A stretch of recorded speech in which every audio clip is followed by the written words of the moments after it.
parábola do semeador, segundo escreveu Marcos, capítulo 4. Voltou Jesus a ensinar à beira-mar, e reuniu-se numerosa multidão a ele, de modo que entrou num barco, onde se assentou, afastando-se da praia. E todo o povo estava à beira-mar na praia. Assim lhes ensinava muitas coisas por parábolas, no decorrer do seu doutrinamento. Ouvi, eis que saiu o semeador a semear. E, ao semear, uma parte caiu à beira do caminho, e vieram as aves e a comeram. Outra caiu em solo rochoso, onde a terra era pouca, e logo nasceu, visto não ser profunda a terra. Saindo, porém, o sol a queimou, e, porque não tinha raiz, secou-se. Outra parte caiu entre os espinhos, e os espinhos cresceram e a sufocaram, e não deu fruto. Outra, enfim, caiu em boa terra e deu fruto, que vingou e cresceu, produzindo a 30, a 60 e a 100 por um. E acrescentou: quem tem ouvidos para ouvir, ouça.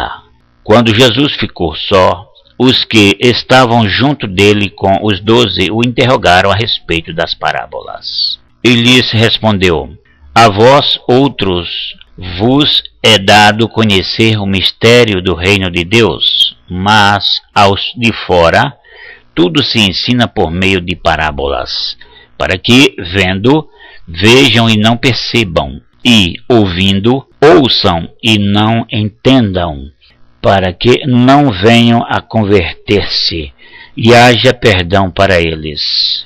Então lhes perguntou: não entendeis esta parábola e como compreendeis todas as parábolas? O semeador semeia a palavra.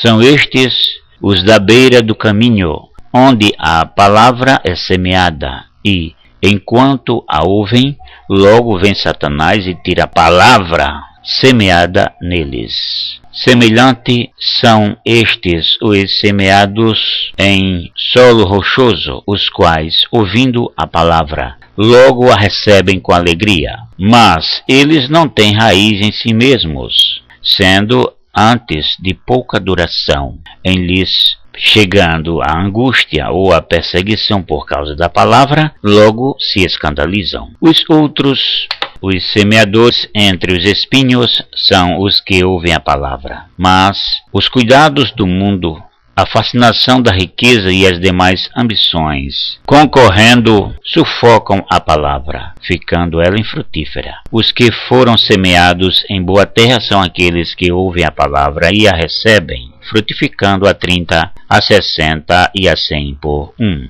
Também lhes disse: vem, porventura, a candeia para ser posta debaixo do alqueire ou da cama? Não vem antes para ser colocada no velador? Pois nada está oculto, senão para ser manifesto, e nada se fez escondido, senão para ser revelado. Se alguém tem ouvidos para ouvir, ouça.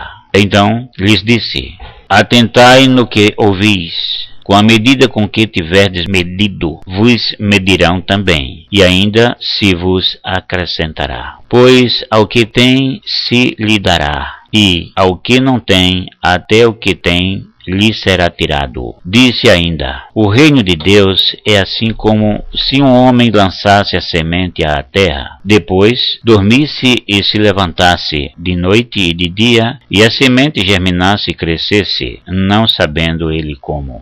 A terra por si mesma frutifica, primeiro a erva, depois a espiga, e, por fim, o grão cheio na espiga. E, quando o fruto já está maduro, logo se lhe mete a foice, porque é chegada a ceifa. Disse mais: aqui assemelharemos o reino de Deus? Ou com a parábola o apresentaremos? É como um grão de mostarda que, quando semeado, é a menor de todas as sementes sobre a terra. Mas, uma vez semeada, cresce e se torna maior do que todas as hortaliças e deita grandes ramos, a ponto de as aves do céu poderem aninhar-se à sua sombra. E com muitas parábolas semelhantes lhes expunha a palavra, conforme o permitia a capacidade dos ouvintes, e sem parábolas não lhes falava. Tudo, porém, explicava em particular aos seus próprios discípulos. Naquele dia, sendo já tarde, disse-lhes Jesus: passemos para outra margem. E eles, despedindo a multidão, o levaram assim como estava, no barco, e outros barcos o seguiam. Ora, levantou-se grande temporal de vento, e as ondas se arremessavam contra o barco, de modo que o mesmo já estava a encher-se de água.